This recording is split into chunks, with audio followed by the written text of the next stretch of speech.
प्यारे विद्यार्थियों, JS GK political science YouTube channel ते तुहाडा स्वागत है। पहले वीडियो लैक्चर दे विच राजनीतिक प्रणाली का अर्थ अते परिभाषावां बारे पढ़िया सी। दूजे वीडियो लैक्चर दे विच राजनीतिक प्रणाली दीयां विशेषतावां बारे डिस्कस किया गया सी।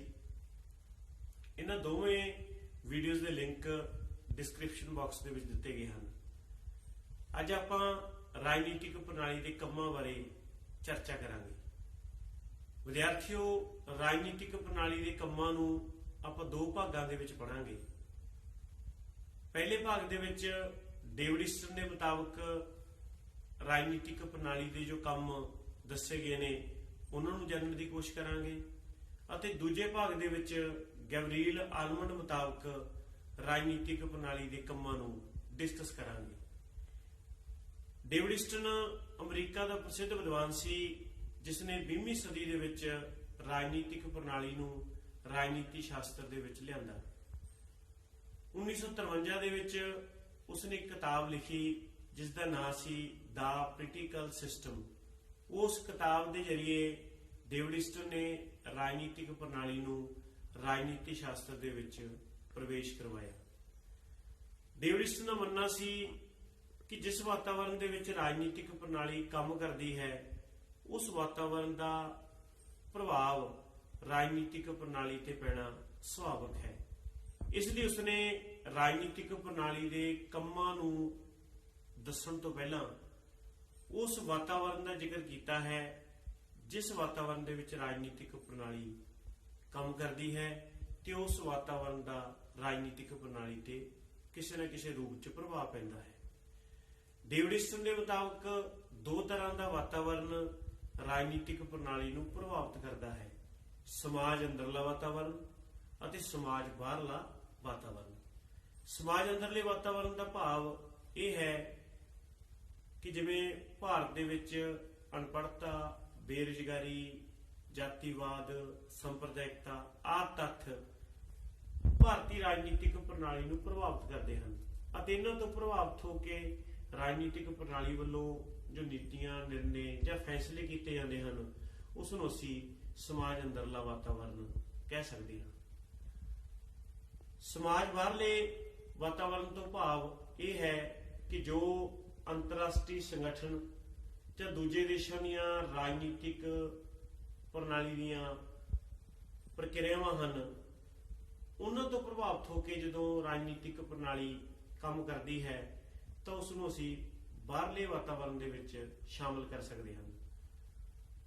उदाहरण के तौर पर अमेरिका वालों पाकिस्तान नूं हथियार सप्लाई किए जाते हैं तो अमेरिका की इस कार्रवाई तो प्रभावित होकर जदों भारत सरकार दूजे देशों तो हथियार लैण लग जाती है तो इसनूं असीं बाहरले वातावरण नाल जोड़ सकते हैं।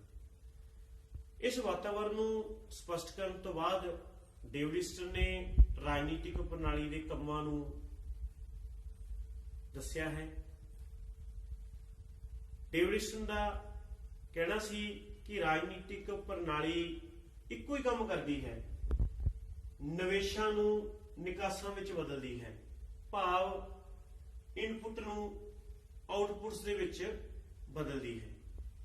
निवेशां ते निकासां दी प्रक्रिया नूं समझण तो पहला साडे वास्ते ये समझना अति जरूरी है कि वट इज इनपुट, निवेश की हैं। निवेश एक ढांचा है, संरचना है, एक बनतर है जिस दे आधार पर राजनीतिक प्रणाली वालों अपने कार्यां नूं पूरा किया जाता है। जिस तरह किसी मशीन नूं चलाउण दे लई कच्चे माल की लोड़ हुंदी है उसी तरह राजनीतिक प्रणाली रूपी मशीन नूं चलाउण लई निवेश रूपी कच्चे माल की लोड़ हुंदी है। कच्चे माल तो बिना मशीन कोई उत्पादन नहीं कर सकती, उसी तरह निवेश रूपी कच्चे माल तो बिना राजनीतिक प्रणाली भी अपना कोई कार्य नहीं कर सकती। निवेशां नूं असीं दो भागां दे विच वंड सकते हाँ, निवेश मंगां अते निवेश समर्थन।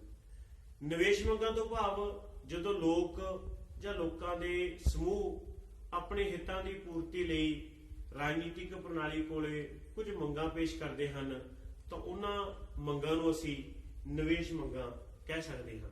ਨਿਵੇਸ਼ ਮੰਗਾਂ ਕਈ ਤਰ੍ਹਾਂ ਦੀਆਂ ਹੋ ਸਕਦੀਆਂ, ਜਿਵੇਂ ਕਿ ਵਸਤੂਆਂ ਤੇ ਸੇਵਾਵਾਂ ਸੰਬੰਧੀ ਮੰਗਾਂ। ਇਹਨਾਂ ਮੰਗਾਂ ਦੇ ਵਿੱਚ ਆਪਾਂ ਵੇਤਨ ਜਾਂ ਕੰਮ ਦੇ ਘੰਟੇ ਨਿਸ਼ਚਿਤ ਕਰਨ ਸੰਬੰਧੀ ਕਾਨੂੰਨ ਬਣਾਉਣ ਦੀ ਮੰਗ ਸ਼ਾਮਲ ਕਰ ਸਕਦੇ ਹਾਂ। ਇਸੇ ਤਰ੍ਹਾਂ ਵਿਹਾਰ ਨੂੰ ਨਿਯਮਿਤ ਕਰਨ ਸੰਬੰਧੀ ਮੰਗਾਂ ਦੇ ਵਿੱਚ ਅਸੀਂ ਜਨਤਕ ਸੁਰੱਖਿਆ ਦੀ ਮੰਗ ਕਰ ਸਕਦੇ ਹਾਂ। ਰਾਜਨੀਤਿਕ ਪ੍ਰਣਾਲੀ ਵਿੱਚ ਭਾਗ ਲੈਣ ਸੰਬੰਧੀ ਮੰਗਾਂ ਦੇ ਵਿੱਚ ਆਪਾਂ ਵੋਟ ਦੇਣ ਦੀ ਮੰਗ ਜਾਂ ਰਾਜਨੀਤਿਕ ਗਤੀਵਿਧੀ ਵਿੱਚ ਭਾਗ ਲੈਣ ਦੀ ਮੰਗ ਜਾਂ ਰਾਜਨੀਤਿਕ ਸੰਘ ਬਣਾਉਣ ਦੀ ਮੰਗਾਂ ਨੂੰ ਸ਼ਾਮਲ ਕਰ ਸਕਦੇ ਹਾਂ। ਉਸੇ ਤਰ੍ਹਾਂ ਸੰਚਾਰਨ ਅਤੇ ਸੂਚਨਾ ਪ੍ਰਾਪਤ ਕਰਨ ਸੰਬੰਧੀ ਮੰਗਾਂ ਦੇ ਵਿੱਚ ਅਸੀਂ ਕਿਸੇ ਸਿਧਾਂਤਾਂ ਜਾਂ ਆਦਰਸ਼ਾਂ ਨੂੰ ਨਿਸ਼ਚਿਤ ਕਰਨ ਸੰਬੰਧੀ ਮੰਗ ਜਾਂ ਨੀਤੀਆਂ ਬਣਾਉਣ ਵਾਲੇ ਸਰਕਾਰੀ ਅਧਿਕਾਰੀਆਂ ਤੋਂ ਸੂਚਨਾ ਪ੍ਰਾਪਤ ਕਰਨ ਦੀ ਮੰਗ ਨੂੰ ਵੀ ਸ਼ਾਮਲ ਕਰ ਸਕਦੇ ਹਾਂ। ਇਸ ਤਰ੍ਹਾਂ ਲੋਕ ਰਾਜਨੀਤਿਕ ਪ੍ਰਣਾਲੀ ਤੋਂ ਕਈ ਤਰ੍ਹਾਂ ਦੀਆਂ ਮੰਗਾਂ ਪੇਸ਼ ਕਰਦੇ ਹਨ, ਜਿਸ ਨੂੰ ਡੇਵਿਡ ਈਸਟਨ ਨੇ ਨਿਵੇਸ਼ ਮੰਗਾਂ ਦਾ ਨਾਮ ਦਿੱਤਾ ਹੈ। ਨਿਵੇਸ਼ ਮੰਗਾਂ ਰਾਜਨੀਤਿਕ ਪ੍ਰਣਾਲੀ ਕੋਲ ਜਾਣੀਆਂ ਬੇहद ਜ਼ਰੂਰੀ ਨੇ, ਕਿਉਂਕਿ ਨਿਵੇਸ਼ ਮੰਗਾਂ ਤੋਂ ਬਿਨਾਂ ਰਾਜਨੀਤਿਕ ਪ੍ਰਣਾਲੀ ਕੋਈ ਕਾਰਜ ਨਹੀਂ ਕਰਦੀ। ਨਿਵੇਸ਼ ਮੰਗਾਂ ਤੋਂ ਬਾਅਦ ਡੇਵਿਡ ਈਸਟਨ ਨਿਵੇਸ਼ ਸਮਰਥਨ ਦੀ ਗੱਲ ਕਰਦਾ ਹੈ। ਉਸ ਦਾ ਮੰਨਣਾ ਸੀ ਕਿ ਜਦੋਂ ਲੋਕ ਨਿਵੇਸ਼ ਮੰਗਾਂ ਰਾਜਨੀਤਿਕ ਪ੍ਰਣਾਲੀ ਕੋਲ ਕਰਦੇ ਹਨ, ਉਸ ਤੋਂ ਬਾਅਦ ਲੋਕਾਂ ਵੱਲੋਂ ਰਾਜਨੀਤਿਕ ਪ੍ਰਣਾਲੀ ਨੂੰ ਨਿਵੇਸ਼ ਸਮਰਥਨ ਵੀ ਦੇਣਾ ਜ਼ਰੂਰੀ ਬਣਦਾ ਹੈ। ਨਿਵੇਸ਼ ਸਮਰਥਨ ਤੋਂ ਬਿਨਾਂ ਵੀ ਰਾਜਨੀਤਿਕ ਪ੍ਰਣਾਲੀ ਲੋਕਾਂ ਦੀਆਂ ਮੰਗਾਂ ਨੂੰ ਪੂਰਾ ਨਹੀਂ ਕਰ ਸਕਦੀ। ਨਿਵੇਸ਼ ਸਮਰਥਨ ਇੱਕ ਪ੍ਰਕਾਰ ਦੀ ਸ਼ਕਤੀ ਹੈ, ਇੱਕ ਬਲ ਹੈ, ਜਿਸ ਦੇ ਆਧਾਰ ਤੇ ਰਾਜਨੀਤਿਕ ਪ੍ਰਣਾਲੀ ਲੋਕਾਂ ਦੀਆਂ ਮੰਗਾਂ ਨੂੰ ਪੂਰਾ ਕਰਦੀ ਹੈ। ਨਿਵੇਸ਼ ਸਮਰਥਨ ਵੀ 4 ਪ੍ਰਕਾਰ ਦੇ ਹਨ। ਭੌਤਿਕ ਸਮਰਥਨ। ਭੌਤਿਕ ਸਮਰਥਨ ਦੇ ਵਿੱਚ ਟੈਕਸਸ ਜਾਂ ਕਰਾਂ ਦੀ ਅਦਾਇਗੀ, ਸੈਨਿਕ ਜਾਂ ਸਰਵਜਨਕ ਕੰਮਾਂ ਦੇ ਵਿੱਚ ਕਿਰਤੀ ਸਥਾਪਨਾ। ਕਾਨੂੰਨੀ ਸਮਰਥਨ ਦੇ ਵਿੱਚ ਲੋਕਾਂ ਵੱਲੋਂ ਕਾਨੂੰਨਾਂ ਦੀ ਪਾਲਣਾ ਕਰਨੀ। ਸਹਿਭਾਗੀ ਸਮਰਥਨ ਦੇ ਵਿੱਚ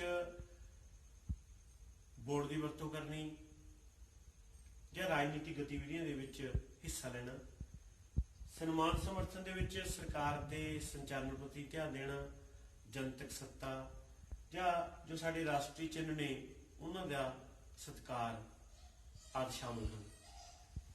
ਇਸ ਤਰ੍ਹਾਂ ਅਸੀਂ ਕਹਿ ਸਕਦੇ ਹਾਂ ਕਿ ਜੇਕਰ ਰਾਜਨੀਤਿਕ ਪ੍ਰਣਾਲੀ ਨੂੰ ਚਲਾਉਣ ਲਈ ਨਿਵੇਸ਼ ਮੰਗਾਂ ਰੂਪੀ ਕੱਚੇ ਮਾਲ ਦੀ ਜ਼ਰੂਰਤ ਪੈਂਦੀ ਹੈ, ਉਸੇ ਤਰ੍ਹਾਂ ਨਿਵੇਸ਼ ਸਮਰਥਨ ਰੂਪੀ ਸ਼ਕਤੀ ਜਾਂ ਸਮਰੱਥਾ ਤੋਂ ਬਿਨਾਂ ਰਾਜਨੀਤਿਕ ਪ੍ਰਣਾਲੀ ਨਿਵੇਸ਼ ਮੰਗਾਂ ਨੂੰ ਨਿਕਾਸਾਂ 'ਚ ਨਹੀਂ ਬਦਲ ਸਕਦੀ। ਰਾਜਨੀਤਿਕ ਪ੍ਰਣਾਲੀ ਕੋਲ ਜਦੋਂ ਨਿਵੇਸ਼ ਮੰਗਾਂ ਆ ਜਾਂਦੀਆਂ ਹਨ ਤੇ ਲੋਕਾਂ ਵੱਲੋਂ ਨਿਵੇਸ਼ ਸਮਰਥਨ ਵੀ ਦੇ ਦਿੱਤਾ ਜਾਂਦਾ ਹੈ, ਤਾਂ ਉਹਨਾਂ ਮੰਗਾਂ ਨੂੰ ਮੁੱਖ ਰੱਖ ਕੇ ਰਾਜਨੀਤਿਕ ਪ੍ਰਣਾਲੀ ਵੱਲੋਂ ਜੋ ਫੈਸਲੇ, ਨੀਤੀਆਂ, ਨਿਰਣੇ ਕੀਤੇ ਜਾਂਦੇ ਹਨ, ਉਹਨਾਂ ਨੂੰ ਅਸੀਂ ਆਊਟਪੁੱਟਸ ਜਾਂ ਨਿਕਾਸਾਂ ਦਾ ਨਾਮ ਦੇ ਸਕਦੇ ਹਾਂ। ਇਸ ਤਰ੍ਹਾਂ ਡੇਵਿਡ ਈਸਟਨ ਦਾ ਮੰਨਣਾ ਸੀ ਕਿ ਰਾਜਨੀਤਿਕ ਪ੍ਰਣਾਲੀ ਇੱਕੋ ਹੀ ਕੰਮ ਕਰਦੀ ਹੈ, ਨਿਵੇਸ਼ਾਂ ਨੂੰ ਨਿਕਾਸਾਂ ਵਿੱਚ ਬਦਲਦੀ ਹੈ, ਇਨਪੁੱਟ ਨੂੰ ਆਊਟਪੁੱਟਸ ਵਿੱਚ ਬਦਲਦੀ ਹੈ। ਡੇਵਿਡ ਈਸਟਨ ਨੇ ਨਿਵੇਸ਼ਾਂ ਤੇ ਨਿਕਾਸਾਂ ਦੇ ਵਿੱਚ ਨਿਰੰਤਰ ਸੰਪਰਕ ਬਣਾਈ ਰੱਖਣ ਲਈ ਇੱਕ ਨਵੀਂ ਵਿਧੀ ਦਿੱਤੀ, ਜਿਸ ਨੂੰ ਅਸੀਂ ਫੀਡਬੈਕ ਲੂਪ ਮਕੈਨਿਜ਼ਮ ਜਾਂ ਫੀਡਬੈਕ ਲੂਪ ਵਿਵਸਥਾ ਕਹਿ ਸਕਦੇ ਹਾਂ। ਫੀਡਬੈਕ ਲੂਪ ਵਿਵਸਥਾ ਦਾ ਕੰਮ ਲੋਕਾਂ ਦੀਆਂ ਮੰਗਾਂ ਨੂੰ ਚੱਕਣਾ ਅਤੇ ਸਰਕਾਰ ਕੋਲ ਪਹੁੰਚਾਉਣਾ ਹੈ। ਸਰਕਾਰ ਉਹਨਾਂ ਮੰਗਾਂ ਦੇ ਆਧਾਰ ਤੇ ਜੋ ਫੈਸਲੇ, ਨੀਤੀਆਂ, ਨਿਰਣੇ ਲੈਂਦੀ ਹੈ, ਉਸ ਨੂੰ ਫਿਰ ਲੋਕਾਂ ਤੱਕ ਪਹੁੰਚਾਉਣਾ ਹੈ। ਲੋਕ ਉਸ ਫੈਸਲਿਆਂ ਪ੍ਰਤੀ ਨਕਾਰਾਤਮਕ ਜਾਂ ਸਕਾਰਾਤਮਕ ਜੋ ਪ੍ਰਤੀਕਿਰਿਆ ਕਰਦੇ ਹਨ, ਉਸ ਪ੍ਰਤੀਕਿਰਿਆ ਨੂੰ ਫਿਰ ਪੋਲੀਟੀਕਲ ਸਿਸਟਮ ਕੋਲ, ਰਾਜਨੀਤਿਕ ਪ੍ਰਣਾਲੀ ਕੋਲ ਪਹੁੰਚਾਉਣਾ ਹੈ। ਇਹ ਕੰਮ ਰਾਜਨੀਤਿਕ ਦਲਾਂ ਜਾਂ ਦੂਜੀਆਂ ਰਾਜਨੀਤਿਕ ਸੰਸਥਾਵਾਂ ਵੱਲੋਂ ਕੀਤਾ ਜਾਂਦਾ ਹੈ। ਇਸ ਤਰ੍ਹਾਂ ਇਸ ਵੀਡੀਓ ਲੈਕਚਰ ਦੇ ਵਿੱਚ ਆਪਾਂ ਡੇਵਿਡ ਈਸਟਨ ਦੇ ਮੁਤਾਬਕ ਰਾਜਨੀਤਿਕ ਪ੍ਰਣਾਲੀ ਦੇ ਕੰਮਾਂ ਨੂੰ ਡਿਸਕਸ ਕੀਤਾ ਹੈ। ਇਸ ਚੈਨਲ ਨੂੰ ਸਬਸਕ੍ਰਾਈਬ ਕਰਨਾ ਨਾ ਭੁੱਲਿਓ। ਜੇਕਰ ਤੁਹਾਡਾ ਕੋਈ ਡਾਊਟਸ ਹੈ ਤਾਂ ਤੁਸੀਂ ਕਮੈਂਟ ਬਾਕਸ ਦੇ ਵਿੱਚ ਲਿਖ ਸਕਦੇ ਹੋ। ਬੈਲ ਆਈਕਨ ਦਾ ਬਟਨ ਦਬਾਉਣਾ ਨਾ ਭੁੱਲਿਓ। ਬਹੁਤ ਬਹੁਤ ਸ਼ੁਕਰੀਆ।